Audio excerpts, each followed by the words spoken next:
Hi everyone, আজকে lunch মেনুতে কী ছিল সেটাই আমি আজকে দেখাবো। আমি ইনস্টাগ্রাম, ফেসবুক, তারপর ইউটিউব অনেক জায়গায় কদিন ধরে দেখছিলাম পনির ফ্রাইড রাইস করছে।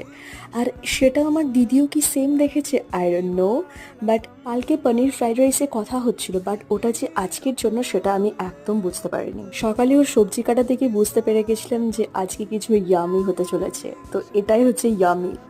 আর ও বলেছিল যে আমি এর সাথে কিন্তু আর কোনো কিছু বানাইনি খাওয়ার জন্য সাইডে। আলা নো, আর কিছু চাইও না। দিদি শশাগুলো কেটে সাজিয়ে দিচ্ছিল যাতে একটু প্লেটটাকে সুন্দর দেখতে লাগে। এত সিম্পল ভাবে এটা বানিয়েছে, আর টেস্ট মানে অসাধারণ। জাস্ট একটু বেশি ঝাল লেগেছে আমার, আর কিছু না, বাট জাস্ট ওয়াও। না, নো। अगर तुम हो तो बाहर आ सकते हो, बैठ सकते हो। स्ट्रॉबेरीज का क्या, দারুণ হয়েছে, जैसा मेरी माँ कहती है, आओ দারুণ।